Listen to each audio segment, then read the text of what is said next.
He said it like he was ordering coffee. Calm. Matter of fact.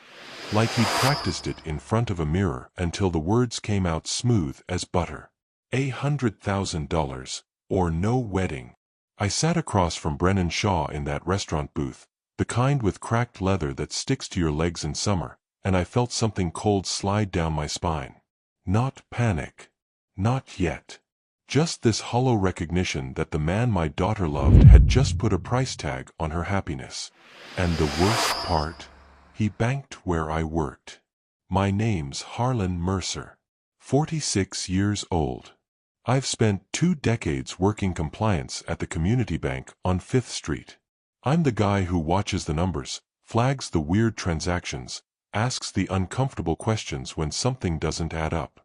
It's not glamorous work. Nobody throws parties for compliance officers. But it's steady, honest, and it keeps food on the table. Celeste is my only daughter. 28 years old, works remotely doing graphic design, still tucks her hair behind her ear when she's nervous. Same habit since she was 6. I thought I knew everything about her. Every laugh. Every fear. Every dream she whispered into birthday candles. I thought I knew Brennan too. Seemed like a good guy at first. Took her to art galleries. Cooked her dinner. Made her laugh in that way that lights up a room. For 18 months I watched my daughter fall in love, and I thought, finally, she found a good one. Would you have seen it coming? Tell me in the comments, have you ever trusted someone who turned out to be wearing a mask? Hi viewers, kindly tell us where you're watching from and what time it is. Warm welcome to the family. Enjoy the story. The wedding was supposed to be simple. Backyard reception. String lights. Her mother's pearls. Lemon and chocolate cake because Celeste could never choose just one flavor. I'd been setting money aside for months. Overtime shifts. Skipped lunches. The kind of quiet sacrifices fathers make without expecting applause. Then March came, and everything shifted. Celeste showed up at my office on a Tuesday. I remember because the copy machine was jamming and Susan from accounting was cursing under her breath in the next room. My daughter sat down across from my desk, and I knew immediately something was wrong. Her hands were shaking. Dad, can we talk? Always, I said. She told me about the ultimatum. $100,000 by the end of May, or Brennan walks. No explanation. No apology. Just a cold calculation that our family wasn't worth marrying into unless we paid up. He said it's complicated, Celeste whispered. Her voice cracked. He said it's business. Something about an investment that went bad. A partner who disappeared. Legal stuff he can't explain. But Dad, he looked at me like I wasn't enough. Like I needed to prove I was worth loving. I felt something sharp twist in my chest. Every scraped knee I'd bandaged. Every fever I'd sat up through. Every college application we'd proofread together at 2 in the morning.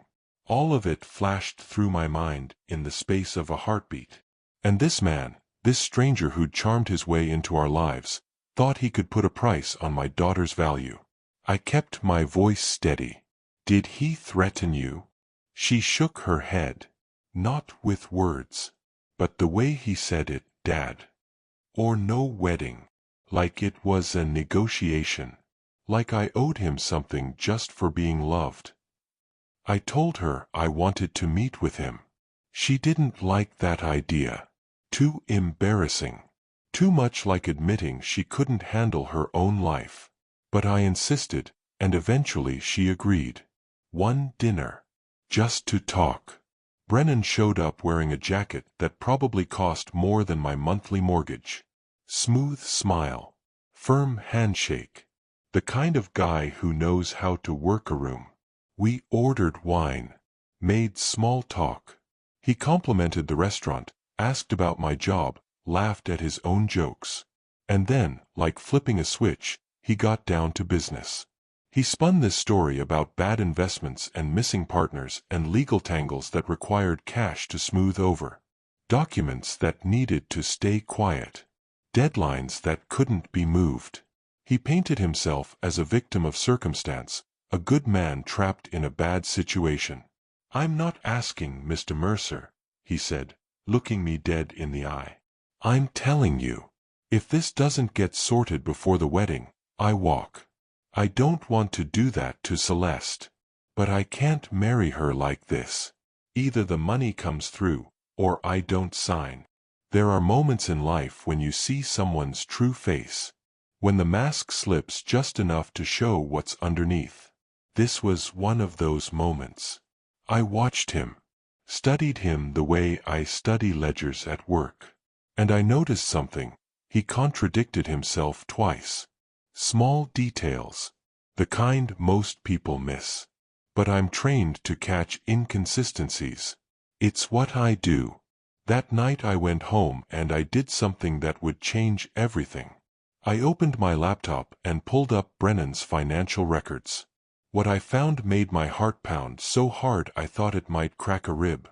The numbers didn't lie. They never do. Brennan Shaw's accounts looked clean on the surface. Normal deposits. Regular withdrawals. The kind of banking history that wouldn't raise any red flags for the average person. But I'm not average. I'm the guy who gets paid to spot the patterns other people miss. And Brennan's patterns were all wrong. 3 large cash withdrawals in the past 60 days. Each one just under the reporting threshold. Not illegal, but suspicious. Like someone who knew exactly how the system worked and was dancing right on the edge of it. Then there were the transfers. Small amounts moving to accounts I didn't recognize. LLCs with generic names. Entities that existed on paper but had no real footprint. The kind of shell companies people use when they're trying to hide something. I sat at my kitchen table until 2 in the morning, clicking through transaction histories, cross-referencing dates, building a timeline in my head. My coffee went cold. My eyes burned. But I couldn't stop. Because if I was right, if Brennan was running some kind of con, then my daughter was about to marry a man who saw her as a paycheck, not a partner. The worst part. Celeste was defending him. "Dad, you're being paranoid," she said when I tried to bring it up the next day. We were sitting in her apartment, boxes of wedding invitations stacked on the coffee table. "Brennan's just stressed. He's dealing with a lot right now." "Stressed people don't demand $100,000, I said. She flinched. "It's not a demand. It's a need. There's a difference." "Is there?" She looked at me with those same eyes that used to beg for bedtime stories when she was little. "Why can't you just trust me to handle this?" That question gutted me. Because the truth was, I didn't trust her judgment. Not on this. Not when love had made her blind to what I could see so clearly in black and white. Have you ever watched someone you love walk toward a cliff and not been able to stop them? Subscribe if you know that helpless feeling. I went back to work the next day and did something risky. I ran a deeper background check using the bank's internal systems. Nothing illegal. Just looking at publicly available records, cross-referencing loan applications, checking for patterns of fraud. What I found made my stomach drop. Brennan had applied for 3 personal loans in the past year. All denied. His credit score had tanked 6 months ago after a series of missed payments. And there were liens, 2 of them, attached to properties he supposedly owned. This wasn't a man dealing with a temporary cash flow problem. This was a man drowning in debt and looking for a life raft. And that life raft was my daughter. I documented everything. Took screenshots. Built a file. Not because I wanted to destroy him. Not yet.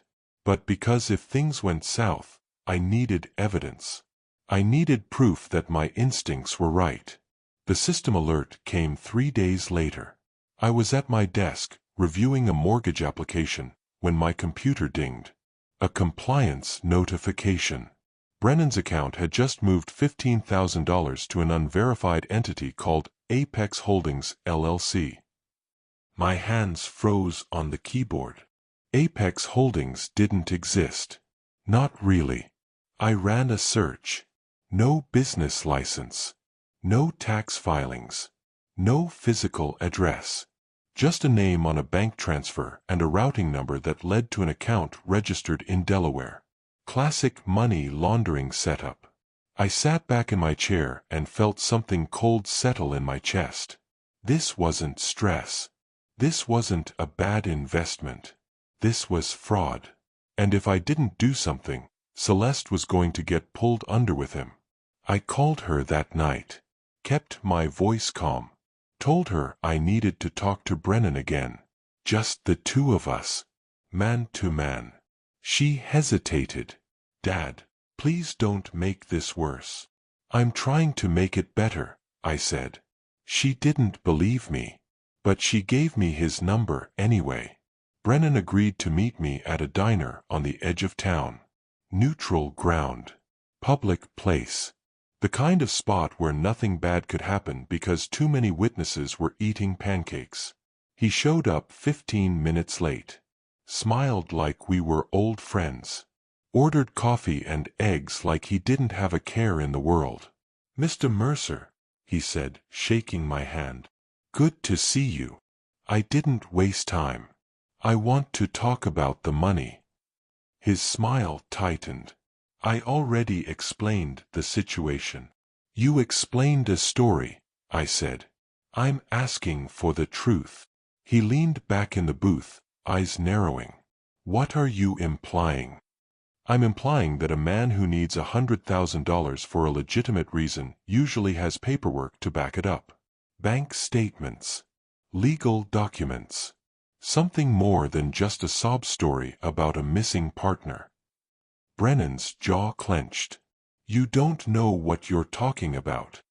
I know you moved $15,000 to a shell company 3 days ago, I said quietly. I know you've got liens on properties you claim to own.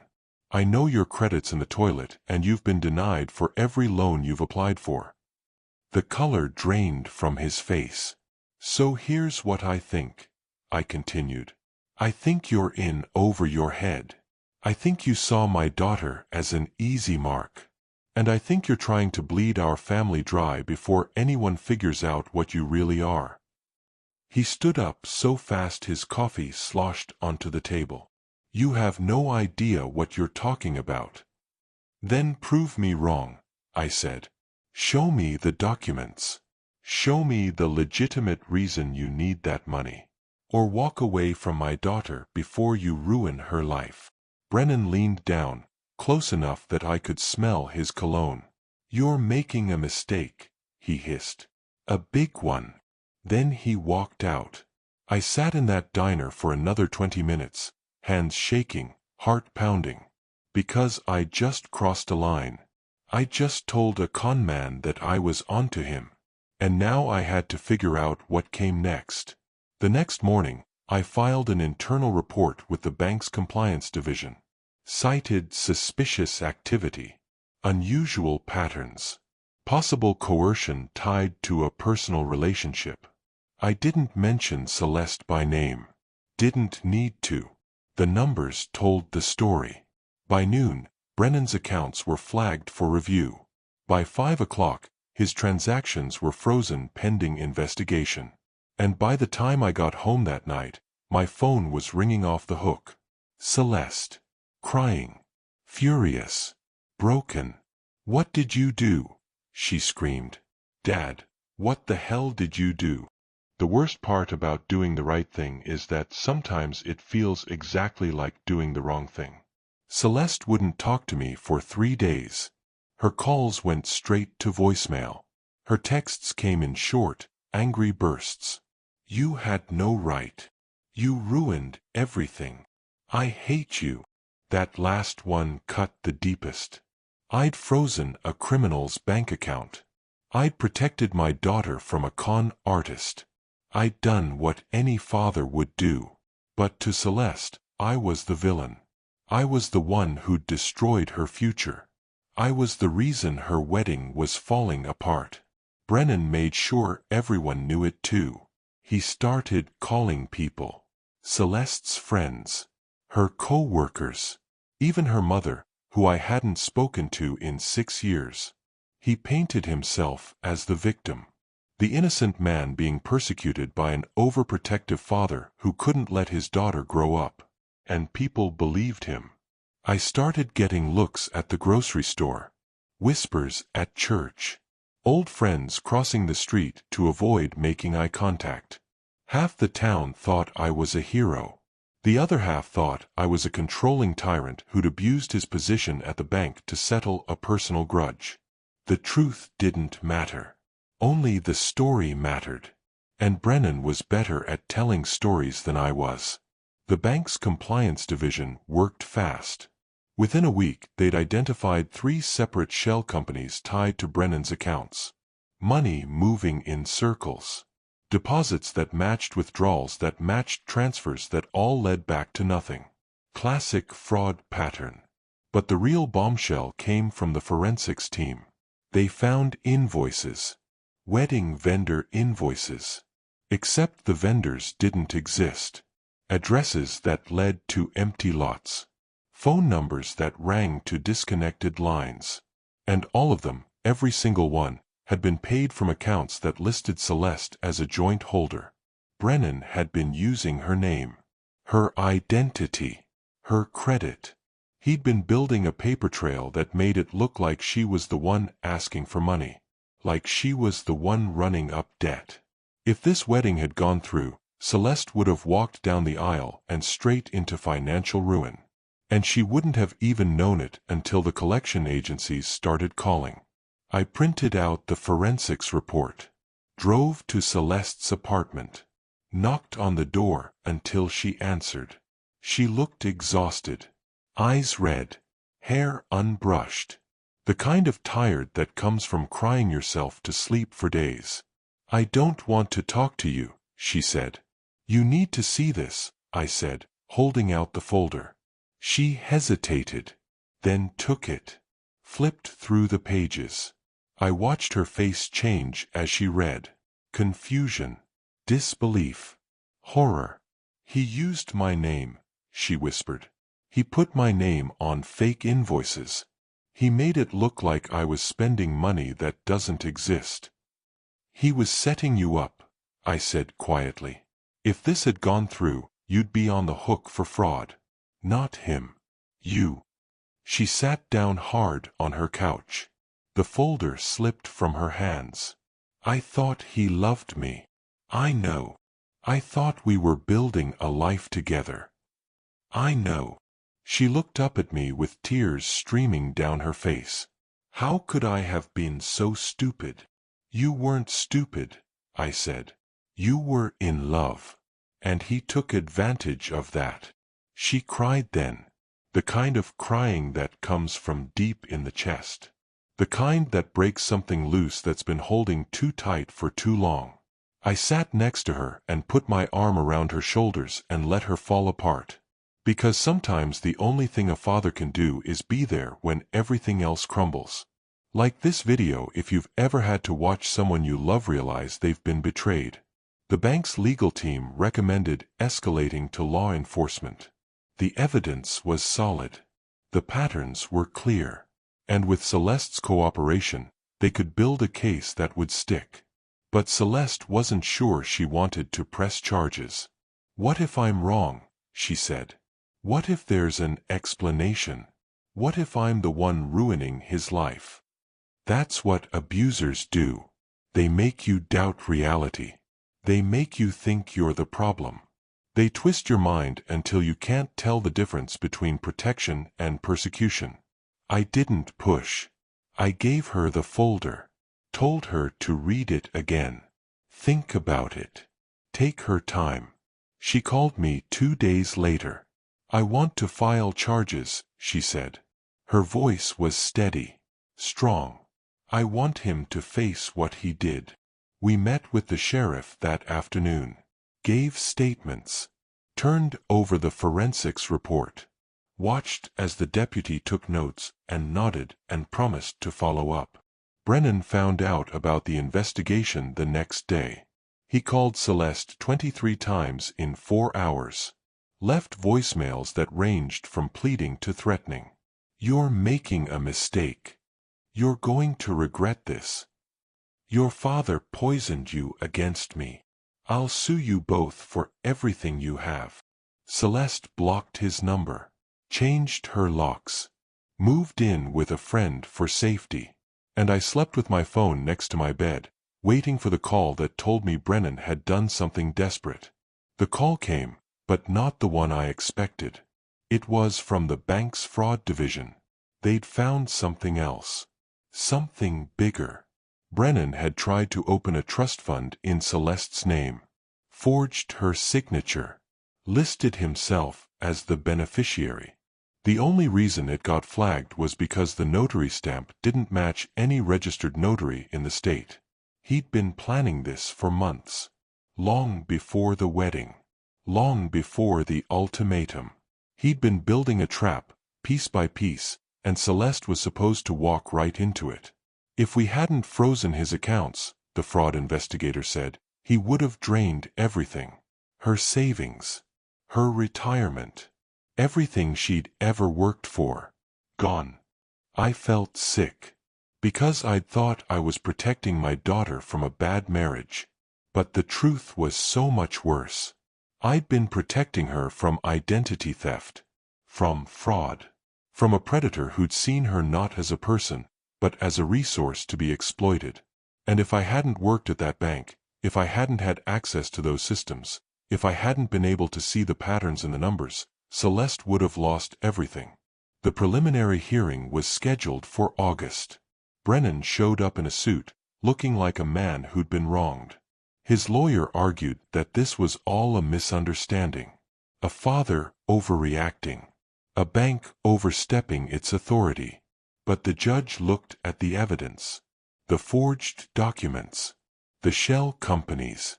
The fake invoices. And the judge set bail at $50,000. Brennan couldn't make bail. He spent the next 4 months in county lockup, waiting for trial. And for the first time since this whole nightmare started, I let myself breathe. The trial was brutal. Not because the evidence wasn't solid. It was airtight. The kind of case prosecutors dream about. Bank records. Forged signatures. Shell companies. A clear pattern of fraud stretching back nearly 2 years. No, the trial was brutal because Brennan decided to make it personal. His defense team painted me as the villain. An overprotective father who'd weaponized his position at the bank to destroy his daughter's relationship. They argued that I'd violated privacy laws. That I'd abused my access to financial records. That I'd acted out of spite, not concern. They called me to the stand and grilled me for 3 hours. "Mr. Mercer, isn't it true that you never liked the defendant?" "I barely knew him," I said. "But you didn't approve of the relationship?" I had concerns. Concerns based on what, exactly? Your gut feeling. Your father's intuition. Based on patterns in his financial behavior that suggested fraud. But you accessed those records without his permission, didn't you? I accessed them as part of a routine compliance review after suspicious activity was flagged. Suspicious activity that you flagged? Yes. Because you didn't like him dating your daughter? Because the transactions fit the profile of someone attempting to launder money through shell entities. The lawyer smiled like he'd just won something. "So you admit you were looking for evidence to discredit him?" "I was doing my job," I said. The jury didn't look convinced. That's the thing about truth. It doesn't always look pretty in a courtroom. It doesn't always sound noble when a defense attorney twists your words and makes you sound like a petty tyrant instead of a concerned father. But then Celeste took the stand. She told them about the ultimatum. The $100,000 demand. The way Brennan had looked at her when he said, "Or no wedding." She told them about the fake invoices she'd discovered, the forged trust fund, the months she'd spent thinking she was losing her mind because nothing made sense. And when the prosecutor asked her if she believed her father had acted appropriately, she looked right at the jury and said, "My father saved my life." The courtroom went quiet. "If he hadn't frozen those accounts," Celeste continued, "Brennan would have taken everything. My savings, my credit, my future. He would have left me with nothing but debt and lies. And I would have spent years trying to dig myself out of a hole I didn't even know I was in." She wiped her eyes. "So yes, I think my father did the right thing, even when it cost him, even when people hated him for it, even when I hated him for it. He did the right thing." Comment below if you've ever had to do something that made you the villain to save someone you love. The jury deliberated for 6 hours. When they came back, the verdict was unanimous. Guilty on all counts. Fraud, identity theft, attempted money laundering. The judge sentenced Brennan to 4 years in prison and ordered him to pay restitution for every cent he'd stolen. I didn't celebrate. I didn't feel victorious. I just felt tired. Because justice is supposed to feel like closure, like the end of something. But all I felt was the weight of what we'd lost. The wedding that never happened. The trust that had been shattered. The months Celeste had spent crying in her apartment because the man she loved turned out to be a lie. We left the courthouse together, Celeste and me, side by side, and for the first time in months, she took my hand. "Thank you," she said. "For what?" "For not giving up on me, even when I gave up on you." We drove home in silence. Not the uncomfortable kind. The kind where words aren't needed because the truth is already understood. The community slowly came around. Some people apologized for doubting me. Others just quietly stopped crossing the street when they saw me coming. A few never spoke to me again. That's how it goes. You can't make everyone understand. You can only do what you know is right and hope that someday the dust settles. Celeste moved back into her own apartment after the trial. She threw away the wedding magazines, canceled the vendors who were still on hold, started therapy, started rebuilding, and she started dating again, slowly, carefully, with walls up that hadn't been there before. I hated that Brennan had done that to her, that he'd made her afraid to trust. But I also knew that caution isn't always a bad thing. Sometimes walls are necessary. Sometimes you need to protect your heart while it heals. A year after the trial, she met someone new. A teacher. Quiet. Kind. The kind of guy who showed up on time and meant what he said and never once asked her for money. She brought him to dinner at my house. I watched them together. The way he looked at her. The way she smiled when he talked. The way he insisted on doing the dishes even though I told him he didn't have to. After he left, Celeste stayed behind. "What do you think?" she asked. "I think he's a good man," I said. "Just good. I think he's the kind of man who sees you as a person, not a transaction. And that's better than good. That's rare."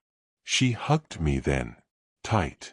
The kind of hug that says more than words ever could. "I'm glad you're my dad," she whispered. "I'm glad you're my daughter," I said.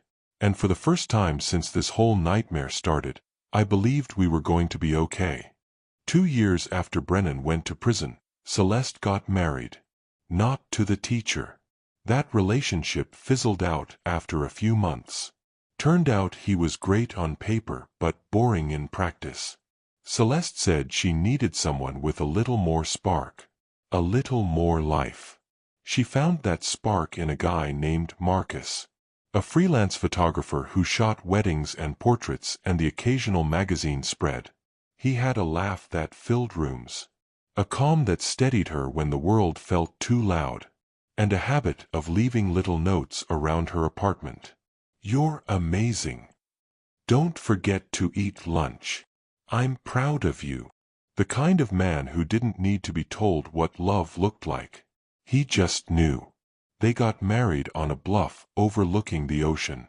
Small ceremony. 30 people. String lights again. Celeste never let go of that dream. But this time the lights felt different. Less like a performance and more like a promise. I walked her down the aisle. She wore her mother's pearls. Her dress was simple, elegant, the kind that didn't need a lot of decoration because the woman wearing it was already enough. When we got to the front, Marcus looked at her like she was the only person in the world. And I knew, really knew, that this was the kind of love my daughter deserved all along. At the reception, I gave a toast.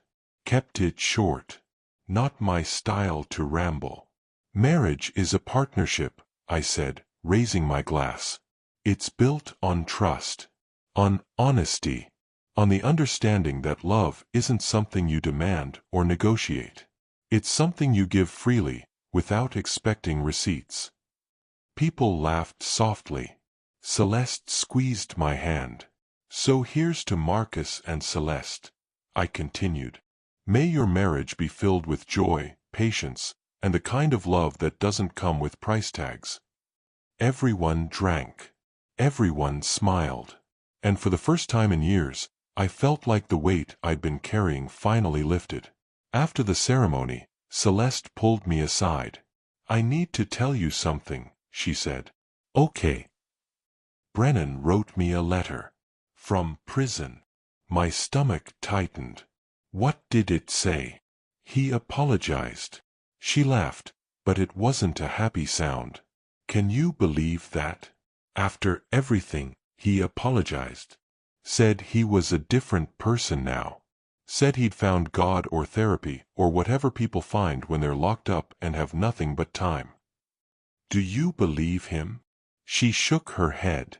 "I don't know. And honestly, I don't care.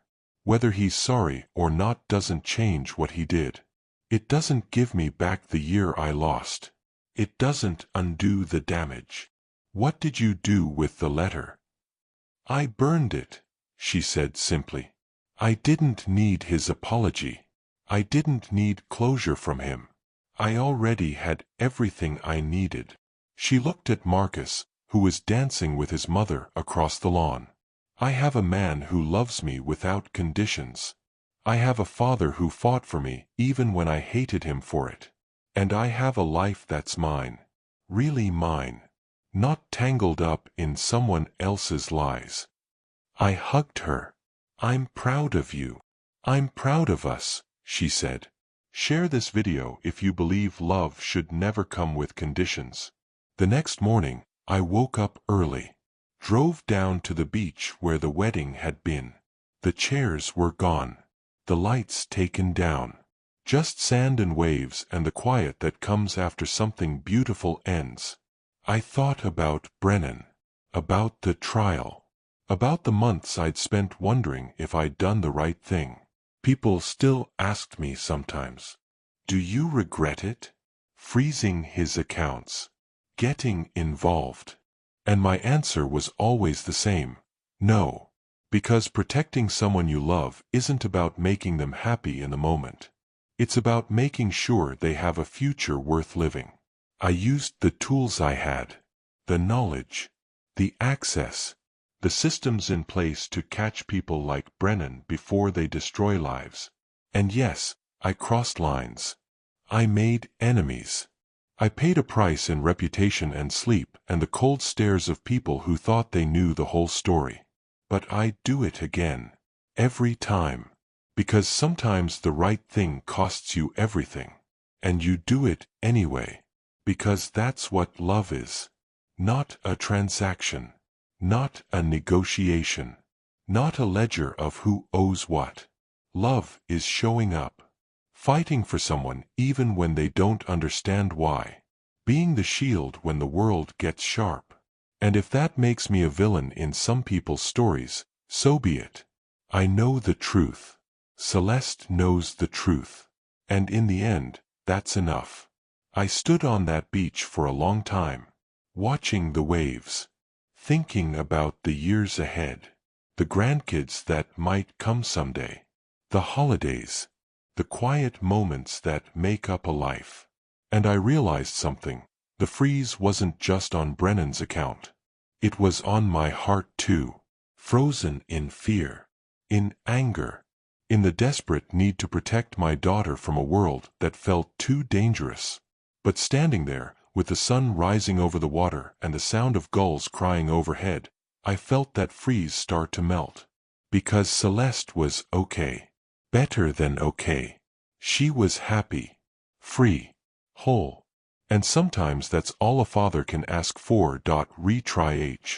The phone call came on a Wednesday morning, 3 years after Celeste's wedding. I was at my desk, reviewing a mortgage application, when my cell buzzed. Unknown number.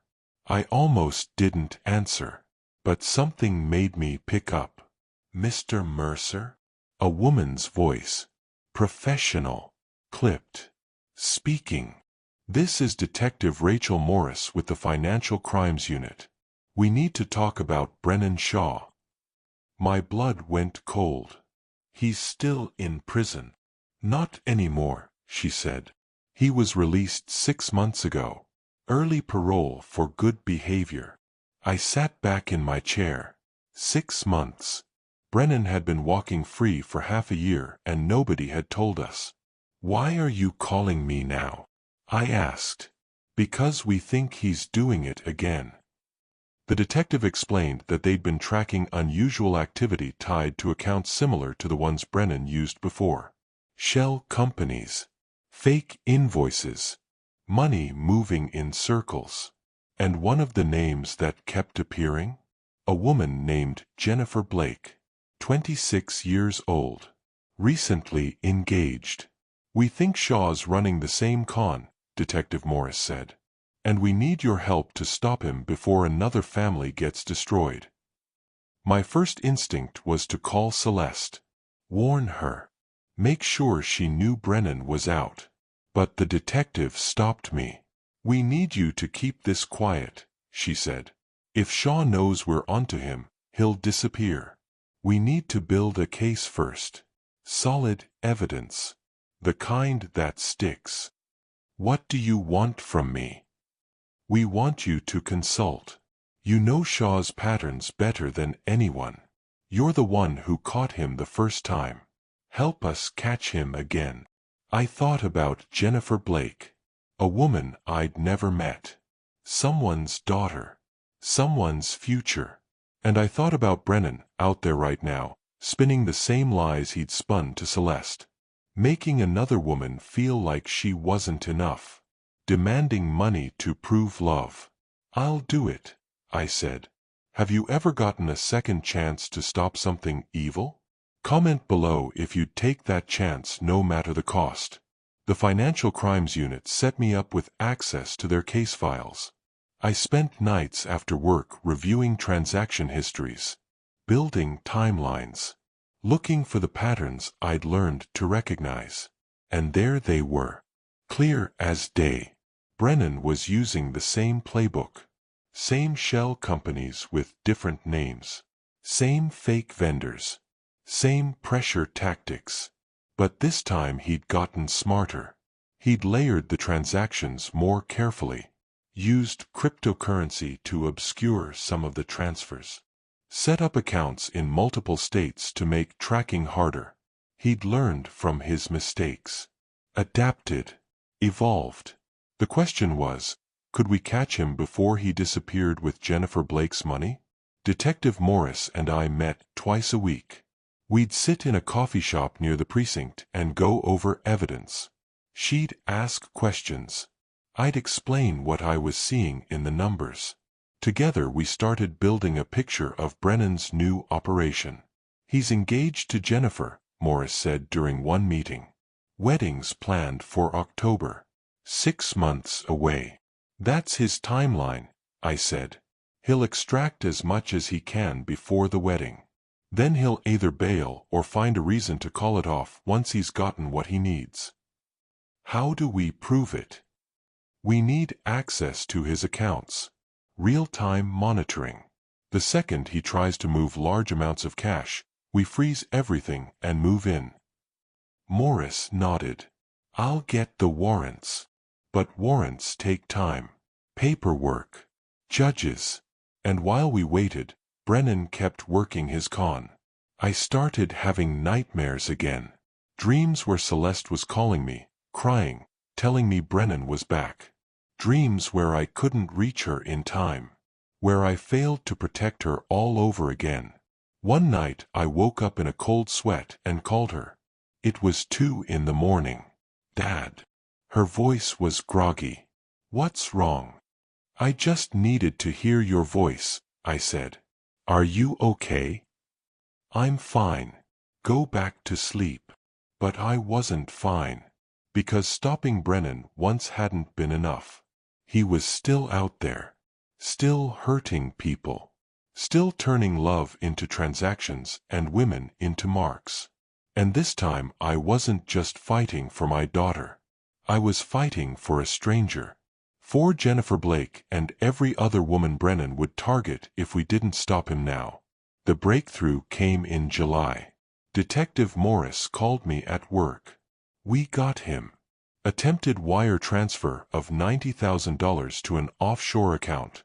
We froze it mid-transaction. Where is he now? In custody. We picked him up an hour ago. I felt relief wash over me.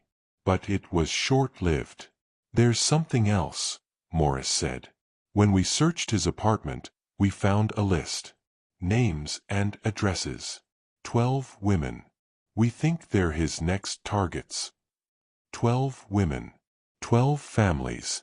12 lives he'd planned to destroy. Did you contact them? I asked. We're working on it. But Mercer? One of the names on that list. It's your daughter. My heart stopped. What? Celeste Mercer. He had her name, her address, her workplace. He's been watching her. The room spun. I gripped the edge of my desk to steady myself. Is she safe? We've got officers on the way to her house right now. But you need to tell her. She needs to know he's been tracking her. I hung up and immediately called Celeste. It rang 4 times before she answered. Dad? What's going on? There are police at my door. Let them in, I said. I'll explain everything. But first, I need you to listen to me. Brennan's been watching you. He had your name on a list. The police are there to protect you. There was a long silence. Then, he's out of prison? Yes. And he's been watching me? Yes. Another silence. Longer this time. When she spoke again, her voice was shaking. I thought this was over. So did I said. But it's not. Not yet. Celeste moved in with Marcus and me for 2 weeks while the investigation played out. She didn't want to. Hated feeling like a victim again.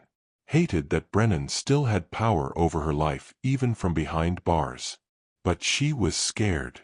And smart enough to know that scared wasn't the same as weak. Marcus was a rock. Never complained. Never made her feel like a burden. Just quietly rearranged his schedule so he could work from home. Made sure she ate. Held her when the panic attacks came. I'd liked Marcus before. But watching him care for my daughter during those dark weeks, I loved him. The list Brennan kept turned out to be a roadmap. 12 women in 5 states. All between 25 and 30 years old. All with stable jobs and decent savings. All vulnerable in ways Brennan knew how to exploit. Detective Morris and her team contacted every woman on that list. Warned them. Showed them the evidence. Explained the con.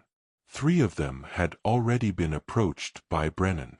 He'd used fake names, fake jobs, but the same tactics, the same charm, the same slow build toward trust before the ask for money came. One woman had already given him $15,000. The media picked up the story fast. Serial con artist targets engaged women. Financial predator caught before wedding day. The headlines made Brennan sound like a monster. And maybe he was. But to me, he was just a man who'd learned the wrong lesson from getting caught. Instead of changing, he'd gotten better at hiding. Brennan's second trial was faster than the first. The evidence was overwhelming.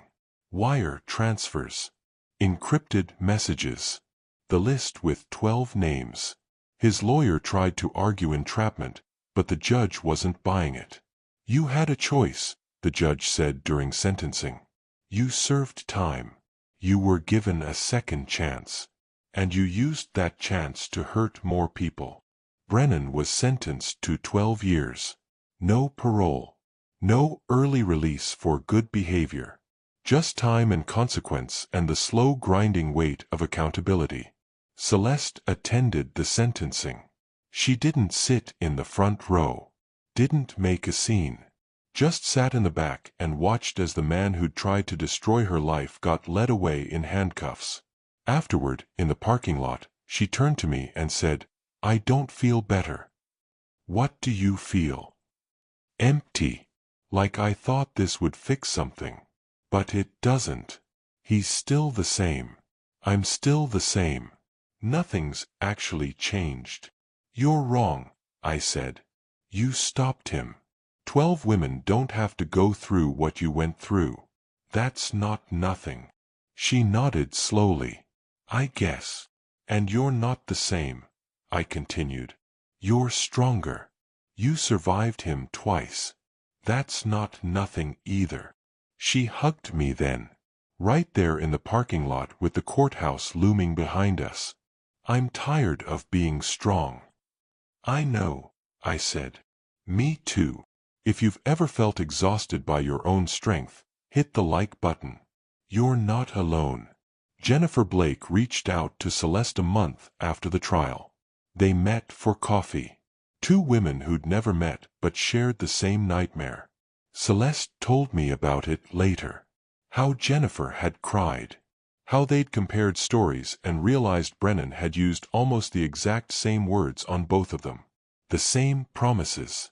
The same lies. "She asked me how I moved on," Celeste said. "And I didn't know what to tell her." "What did you say?" "I told her the truth. That some days I still get angry. Some days I still feel stupid for believing him. But most days I just feel grateful I got out before he took everything." "That's a good answer," I said. "Is it?" "Because it doesn't feel good. It feels like I'm still letting him win." "He's in prison," I said. "You're here. Living your life. Building a future. That's not him winning. That's you refusing to let him destroy what he couldn't steal." She thought about that. Maybe. Over the next year, Celeste and Jennifer became friends. Not close, but connected. They'd text occasionally. Check in. Share articles about financial abuse and warning signs. They even did a podcast interview together about surviving cons and rebuilding trust. I listened to that podcast one night while washing dishes. Heard my daughter's voice, steady, clear, honest, telling her story without shame. Talking about the red flags she'd missed. The patterns she'd learned to recognize. The ways she'd rebuilt her life. And I felt something shift. Not closure. Closure's a myth. But acceptance. The kind that comes when you realize you can't change the past, but you can shape what comes next. Marcus and Celeste bought a house that spring. Small place. 2 bedrooms. Fenced yard. They planted a garden. Got a dog. Started talking about kids. I visited on weekends. Helped Marcus build a deck. Taught Celeste how to fix a leaky faucet. Normal things. The kind of mundane moments that make up a life. One Saturday afternoon, while Marcus was at the hardware store, Celeste and I sat on the back porch drinking iced tea. "I need to tell you something," she said. My stomach tightened. "Okay." "I forgive you." I blinked. For what? For freezing Brennan's account. For getting involved. For all of it. She looked at me. "I was so angry at you for so long. I thought you'd stolen my choice. My agency. My right to make my own mistakes." "You had every right to be angry," I said. "I know. But I also know now that if you hadn't done what you did, I wouldn't be here. I wouldn't have this house. This life. Marcus. Any of it. Brennan would have taken everything, and I would have spent years trying to climb out of debt and shame." "You don't have to thank me," I said quietly. "I'm not thanking you," she said. "I'm forgiving you. There's a difference." I nodded. Didn't trust myself to speak.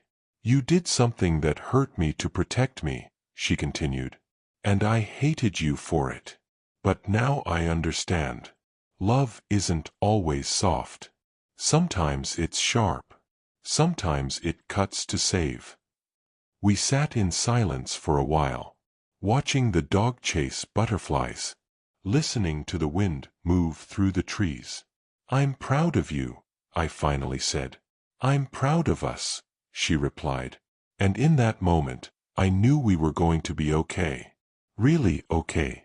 Not perfect. Not without scars. But okay. The letters started arriving 6 months after Brennan's sentencing. At first I thought they were junk mail. Plain white envelopes. No return address. Generic stamps. I threw the first 2 away without opening them. But the third one came to the bank. Addressed to me at work.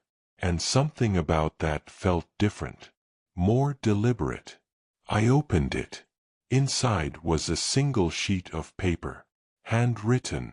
Brennan's handwriting. "You didn't save her. You just postponed the inevitable. People like me. We always find a way." My hands shook as I read it. Not from fear. From rage. Pure, white-hot rage that this man, locked in a cell where he belonged, still thought he had power over us.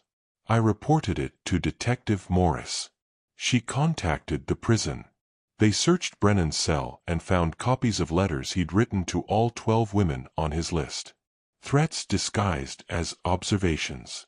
Promises that he'd find them when he got out. The warden moved him to solitary. Added charges for harassment. Extended his sentence by another 3 years. But the damage was done. The letters had done what Brennan intended. They'd gotten into our heads. Reminded us that he was still out there. Still thinking about us. Still planning. Celeste didn't sleep for a week after she got her letter. She'd check the locks 3 times before bed. Jump at every unexpected noise. Marcus installed a security system. Got her pepper spray. Taught her basic self-defense. But you can't fight a ghost. And that's what Brennan had become. A presence that lived in the back of our minds. Waiting. Watching. Even from behind bars. I went to see him. Drove 3 hours to the state prison. Filled out the visitor forms. Sat in a room with guards and cameras and bulletproof glass. Brennan looked different. Older. Thinner. Prison had worn him down in ways I hadn't expected. But his eyes, those were the same. Cold. Calculating. Always working the angles. "Mr. Mercer," he said through the speaker. "Didn't think I'd see you again." "Why the letters?" I asked. He smiled. "Why not? You're only making things worse for yourself. Things are already as bad as they can get. 12 years in here. That's a lifetime. So if I can make yours a little less comfortable in the meantime, why wouldn't I? Because it's petty. Pathetic. You're a grown man acting like a child throwing a tantrum. His smile faded. You ruined my life. No, I said. You ruined your life. I just stopped you from ruining anyone else's. Celeste loved me, he said. Before you poisoned her against me. We could have been happy. You demanded $100,000 or you'd walk, I said. That's not love. That's extortion. She would have paid it if you hadn't interfered. Maybe. And then what? You would have taken the money and disappeared. Or demanded more. Or set her up for fraud like you tried to do. Either way, she would have ended up destroyed. So yeah, I interfered. And I'd do it again. Brennan leaned back in his chair. You think you're a hero. I think I'm a father who protected his daughter. Nothing more. Nothing less. Well, congratulations, he said bitterly. You won. I'm here. She's out there. You got everything you wanted. I didn't want this, I said. I wanted you to be a decent person. I wanted my daughter to marry someone who loved her for who she is, not what she could give him. But you couldn't be that. So here we are. Subscribe and turn on notifications if you believe accountability matters more than revenge.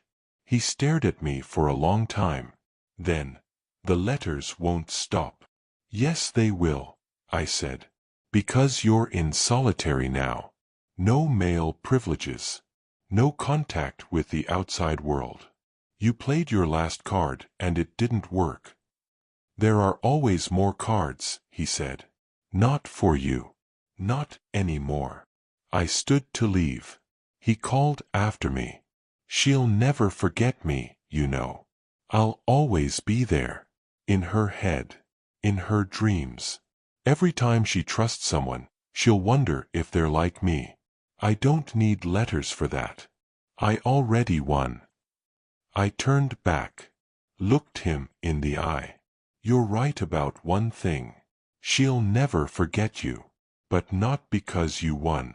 Because you taught her what love isn't. And that lesson. That's what's going to make her happy for the rest of her life. So thank you, Brennan. For being exactly who you are. You gave my daughter the gift of clarity. I walked out.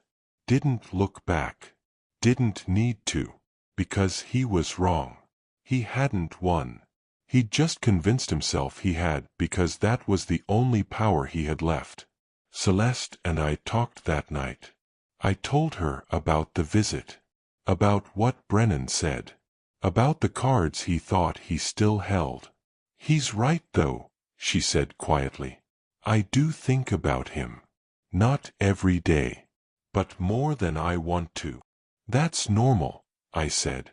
He was part of your life. A big part. You don't just forget that. But I don't want him to have that power. He doesn't. Not really. Remembering someone doesn't give them power. It just means you learned something. And what you learned from Brennan is making you happier with Marcus. That's not him winning. That's you winning. She nodded slowly. I guess. Do you love Marcus? Yes. More than you loved Brennan? She thought about that. Differently. With Brennan it was intense. Electric. Like standing too close to a fire.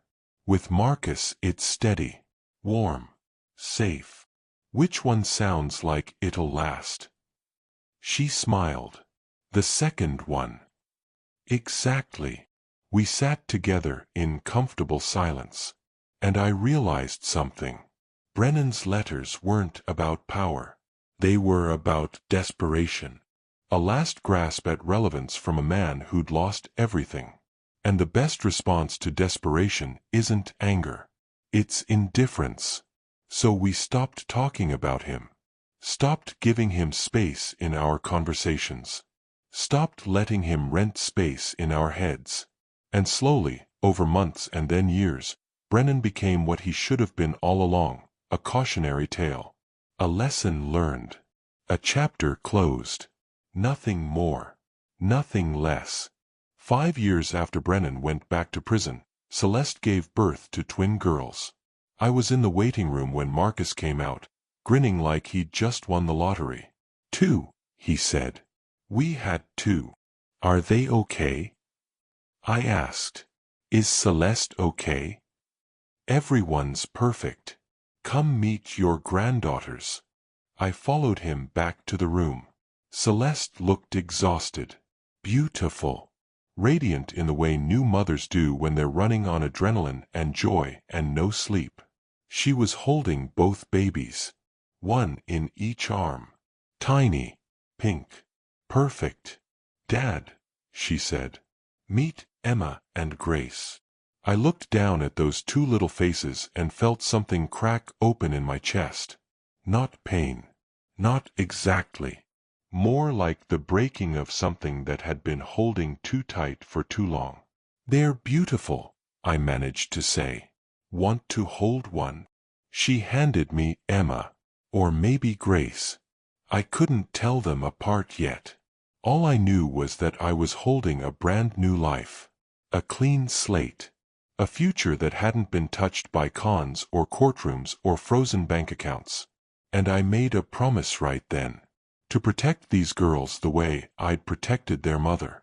But also to let them fall. To let them make mistakes. To trust them to build their own lives without always hovering with a shield. Because that was the lesson I'd learned. Protection is necessary. But so is freedom. And finding the balance between the two is what good parenting looks like. Marcus took a photo. Me holding Emma, Celeste holding Grace. 3 generations. A family that had been tested and survived.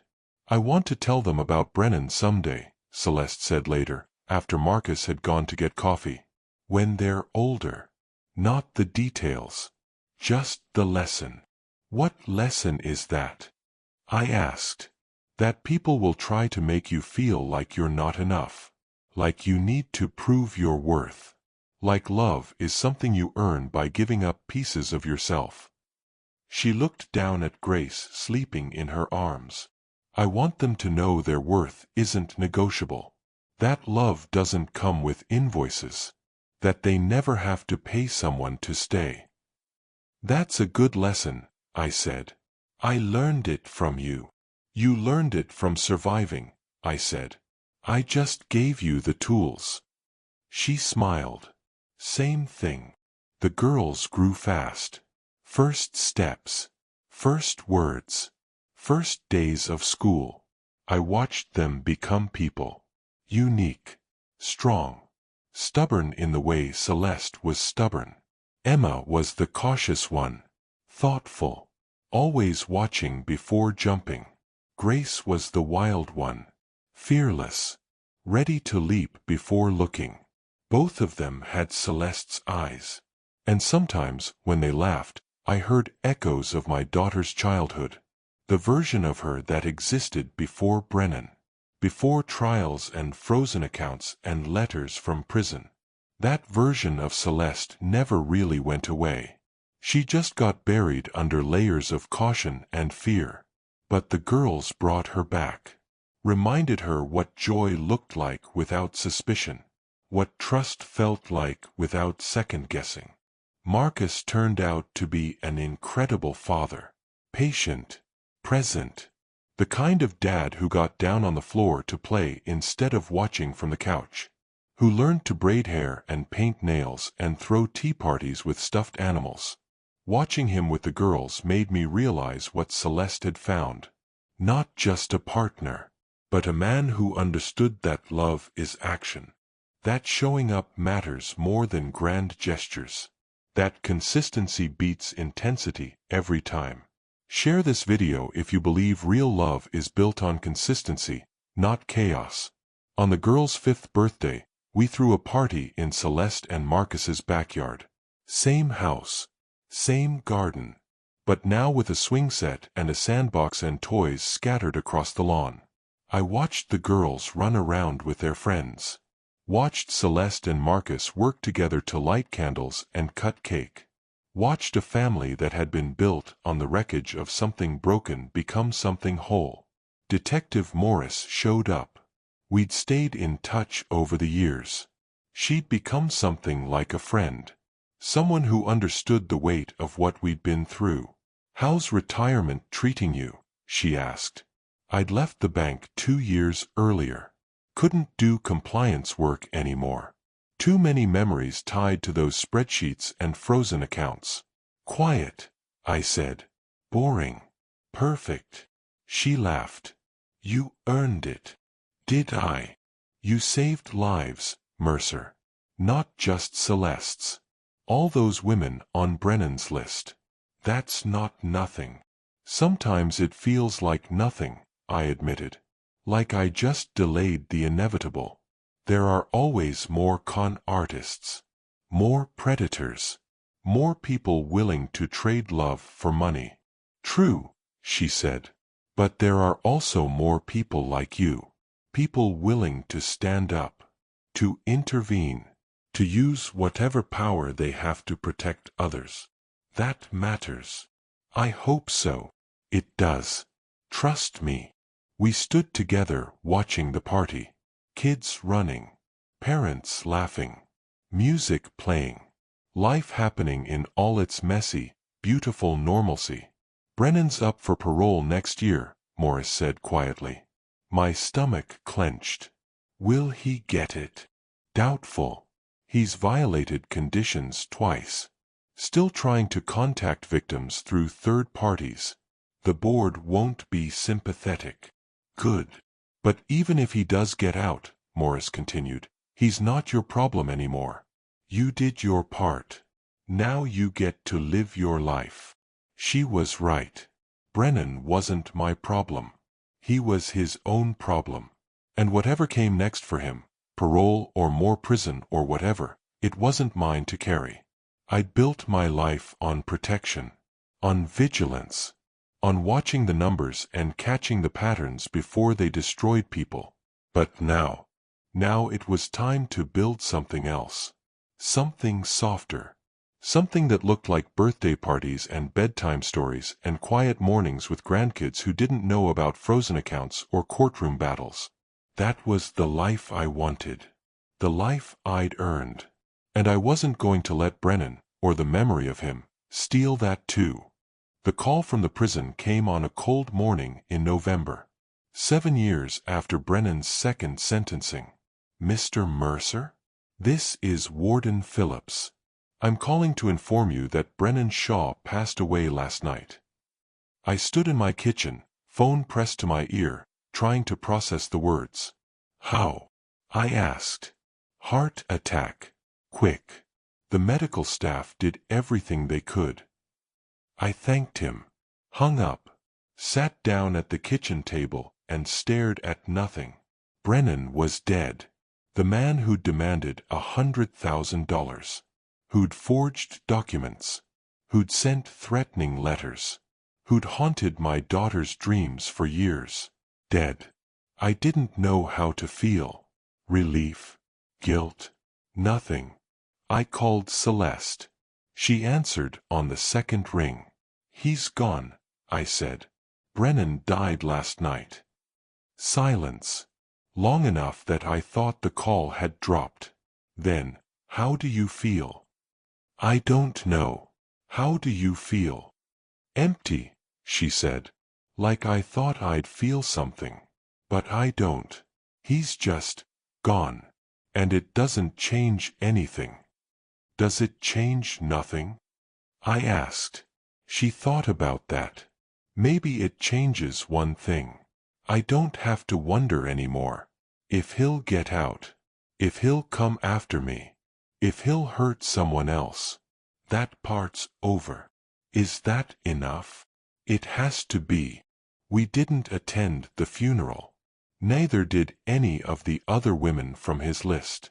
Brennan Shaw died the way he'd lived, alone, with nobody who truly cared. A few weeks later, the Financial Crimes Unit sent me a letter. They were closing the case officially. All evidence had been archived. All victims had been notified. And they wanted to thank me for my cooperation over the years. There was a line at the end that stuck with me. Your intervention prevented an estimated $1.2 million in fraud and protected 17 women from financial exploitation. 17 women. I'd known about 12. But apparently the investigation had uncovered 5 more potential targets.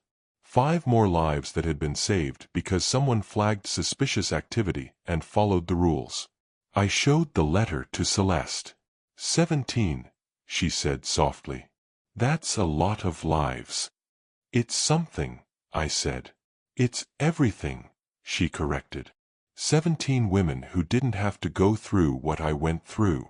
17 families who didn't have to fight the way we fought. That's not small, Dad. That's huge. Maybe she was right. Maybe the years of nightmares and court dates and frozen accounts had been worth it if 17 women got to avoid the same pain. Or maybe it didn't matter if it was worth it. Maybe some things you just do because they're right, and you deal with the cost later. The girls asked about Brennan once. They'd overheard Celeste and me talking and wanted to know who we were discussing. Celeste handled it perfectly. He was someone Mom knew a long time ago. Someone who wasn't kind. But he taught Mom an important lesson.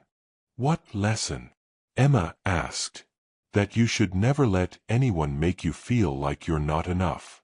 That love is something you give freely, not something you earn by giving up pieces of yourself. Grace frowned. That doesn't make sense. It will someday, Celeste said. And when it does, remember this, you are enough. Exactly as you are. You don't need to change or shrink or pay to be loved. Anyone who tells you different isn't someone you need in your life. The girls nodded seriously, then ran off to play. But I knew those words would stick, would plant seeds that would grow into wisdom as they got older. That was the real victory. Not Brennan dying. Not the case being closed. But this. 2 little girls growing up with the knowledge that their worth wasn't negotiable. That love didn't come with conditions. That they deserved partners who saw them as people, not transactions. If this story taught you something, hit that subscribe button and turn on notifications so you never miss our next video. We share stories like this every week. Real stories about real people navigating love, loss, and everything in between. And we want to hear from you. Comment below and tell us your thoughts. Your story might inspire someone else who needs to hear it. Because that's what we do here. We share. We support. We survive together. I'm 71 now. Retired. Quiet. I spend my days gardening and babysitting the girls and taking long walks with Marcus and Celeste. Sometimes people recognize me. The town hasn't forgotten the story. Some folks still think I overstepped. That I used my position at the bank to settle a personal grudge. Others think I'm a hero. That I saved my daughter from a monster. The truth is somewhere in between. I'm just a father who did what he thought was right with the tools he had. I made mistakes. Crossed lines. Paid prices in reputation and relationships and sleep. But I'd do it again. Every single time. Because the alternative, watching my daughter get destroyed by a predator and doing nothing, wasn't an option. This story isn't about revenge. It's not about power. It's about protection. About using the systems in place to safeguard people who can't always safeguard themselves. It's about knowing when to step in and when to step back. When to fight and when to let someone fight their own battles. It's about the messy, complicated reality of love. The kind that isn't always soft or easy or comfortable. The kind that sometimes cuts to save. The kind that leaves scars even when it succeeds. And it's about teaching the next generation that their worth isn't up for negotiation.